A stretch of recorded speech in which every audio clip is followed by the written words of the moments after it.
Be sure to catch Internet Mysteries weekdays on RatedEm. In recent years, the Y2K aesthetic has made a huge resurgence in almost every aspect of our lives, from clothing to social media trends. A lot of people gloss over the fact that video games played a big hand in forging this cultural identity. So in today's video, we're going to take a look at some of the games that have this Y2K aesthetic. These games are either checking the Y2K aesthetics boxes with their visuals, or with a few games, the setting or tone of the game is indicative of other media from this era.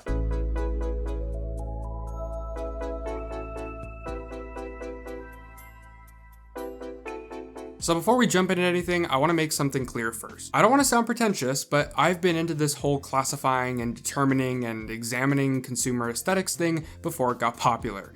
It's been my quote-unquote Roman Empire for years. I've seen a lot of people refer to this as Y2K, and my answer is yes and no. Y2K is actually a much larger umbrella term for multiple aesthetics, and this one that a lot of people mischaracterize Y2K for is actually McBling. And while it was popular during the Y2K, let's call it phase, it is not solely Y2K. The aspect of Y2K I'll be focusing on for this video is mainly Y2K Futurism, which looks like this.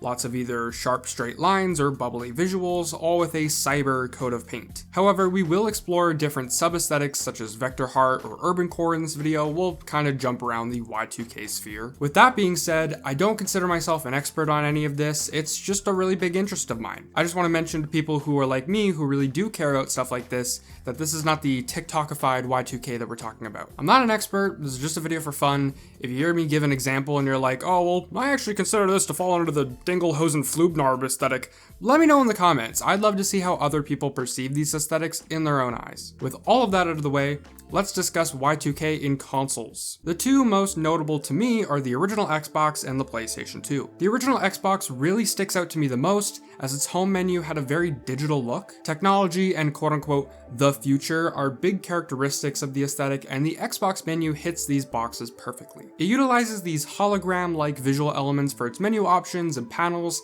and it also has these subtle wire lines that connected it all together. I also want to mention the idle music for the menu, which was this ambient, echoey hum with various random sounds thrown in.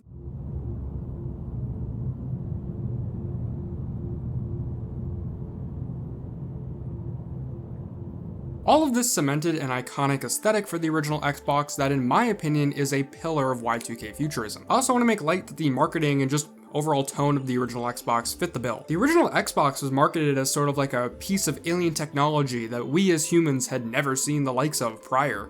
And the menu visuals, the actual look of the console itself, the weird ambient music of the home menu, it all works together to sell that facade. The other console that I think is a shining pillar of the Y2K Futurism aesthetic is the PlayStation 2. The original Xbox was a bit more direct and on the nose when it comes to the futurism aesthetic, but the PS2 was so obscure and so abstract in its own right that I think it forms its own branch on the futurism tree. It does have a few elements of the technological aspects that the aesthetic is known for, such as the look of the console itself and when you know how the save file towers work. But overall, the console's abstractness with its main menu and those same save file towers visuals create that futuristic atmosphere. The ambient music of the main menu with the waves crashing achieves a similar feel that the Xbox menu had, but the PS2's menu is just a lot more calming than the Xbox's foreign or alien tone.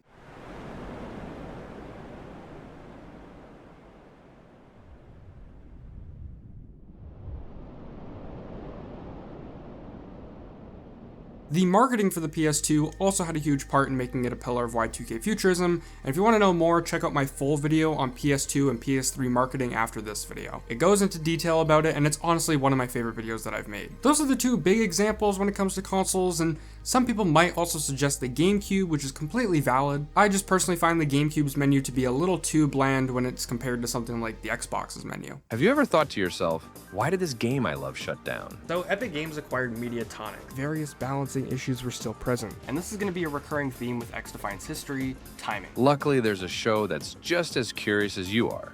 Be sure to catch new episodes of So What Happened To, right here on RatedEm. You're watching RatedEm. Don't touch that remote.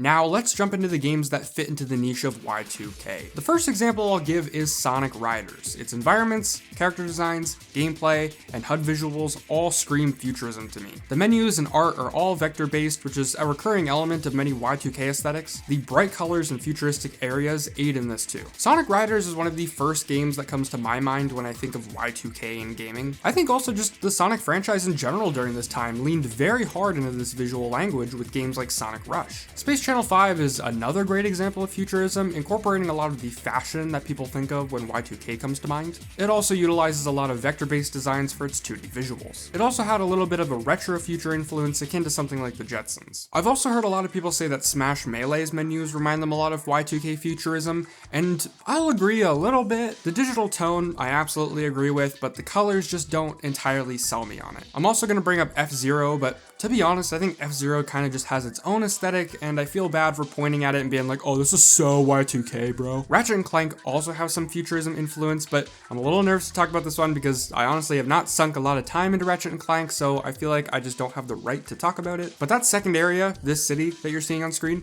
it honestly reminds me of that PS9 commercial that I talked about in the PS2 and PS3 marketing video that I did with all the tall skyscrapers and flying cars. SSX Tricky also has a little bit of futurism in its menus, but the overall game is relatively down to earth. I would say the game has more Vectorheart influence than futurism. A few of these EA Sports big games were in this similar visual niche, or they had a very Urbancore feel to them, like the NBA Street games. God, saying all these aesthetic names like Vectorheart, futurism, Urbancore, like none of these words are in the Bible. It feels like I'm speaking a whole new language. One game series that is very Vectorheart is PlayStation's Wipeout. This absolutely could be classified as futurism, but memorable elements of Wipeout's aesthetic, such as the menus, the covers, and the ship designs, all fit into Vectorheart. The original games pretty much only have the covers going for it, and the rest of the games are just visually futuristic. But Wipeout HD Fury for the PS3 is a prime display of Vectorheart. The menus, the HUD, the ship designs, they're all sleek and straightforward, and I think when people think of Wipeout's aesthetic,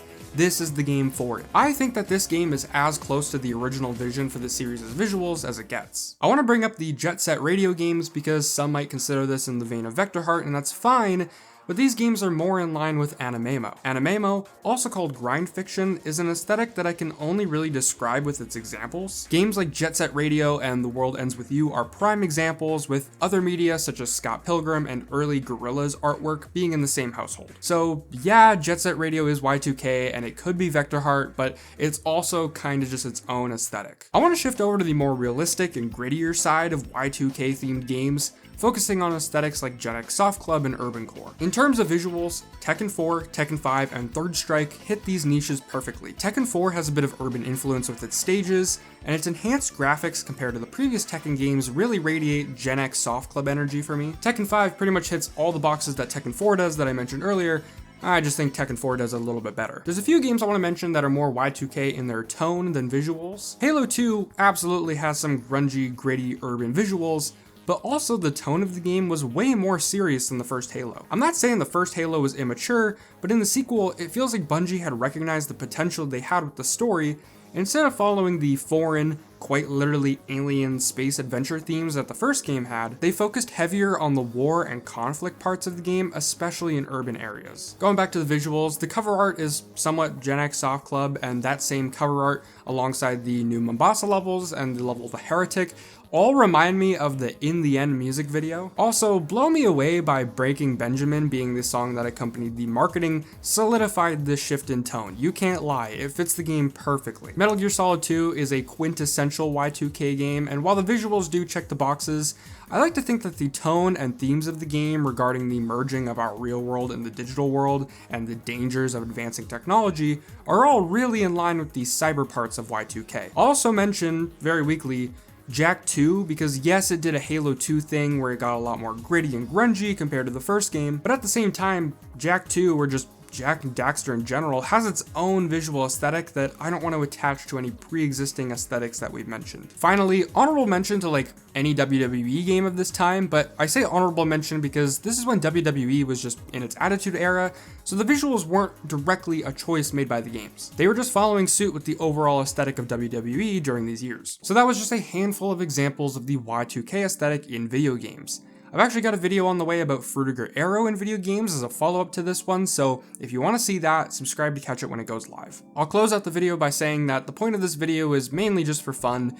My goal was to make a video for the purpose of if someone's looking for games that fit the Y2K bill, they'll stumble upon this video and then go and try these games out for themselves. That is all that this video is looking to accomplish. It's not trying to prove anything, it's merely just a showcase of games that fit into the aesthetic. As mentioned earlier, if you feel like one of these examples is actually a different aesthetic, let me know. I'm genuinely curious as to how other people perceive and classify these aesthetics. It's a part of the interest for me.